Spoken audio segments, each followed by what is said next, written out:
Among past threats to the Republic, the Great Hyperspace War stands above all other wars in galactic history. In fact, the battle we fight today is in many ways an extension of this same conflict. The Sith Empire we believe we had destroyed in this war has now returned to avenge its defeat. The historical factors that set the stage for the modern conflict bear close examination. I believe the greatest factor of all may have been the way the Republic concluded the Great Hyperspace War. The Great Hyperspace War began at a time when the Republic had enjoyed millennia of peace, growth, and consolidation. In contrast, the Sith Empire was ending its centuries-long adolescent period.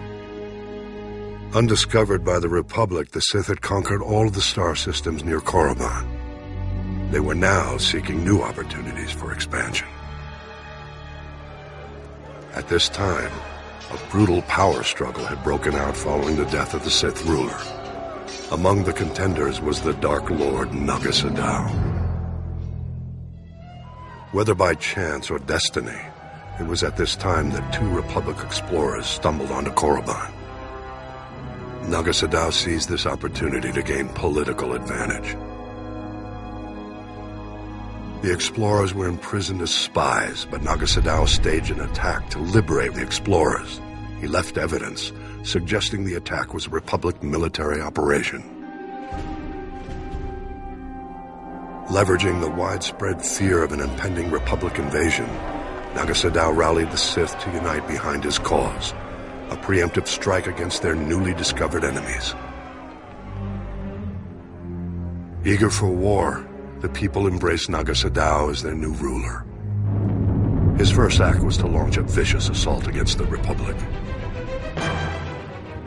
The Sith armies attacked on several fronts, including Coruscant itself. Naga Sadow commanded all his forces from a meditation sphere, suspended over a giant star. The initial onslaught overwhelmed the Republic's unprepared defenses. The Sith Empire's victory was almost assured, but as happened so often, the dark side turned upon itself. Naga Sadow was betrayed by his apprentice. Though the apprentice was defeated, the attack did succeed in breaking Naga Sadow's battle meditation. The tide of the war turned. The Sith were lost without their leader's direction, and the Republic forces soon chased the invaders back to the very doorstep of Naga Sadow's meditation sphere. Recognizing his imminent defeat, the Sith Lord abandoned his forces and started a chain of events to destroy the nearby star and everything in its vicinity. Naga Sadow fled back to Korriban, only to discover renewed opposition to his rule. Civil war broke out, whittling away what was left of the Sith Empire's already weakened armies. Naga Sadow defeated the upstarts, but the Sith were defenseless when the Republic fleet attacked shortly thereafter. As the Republic fleet wiped up what remained of the Sith military, Naga Sadow fled again, this time into permanent exile on Yavin 4. It was at this moment the Republic made what might now be considered a mistake. The Sith no longer posed a threat to the Republic, but the Supreme Chancellor was unsatisfied.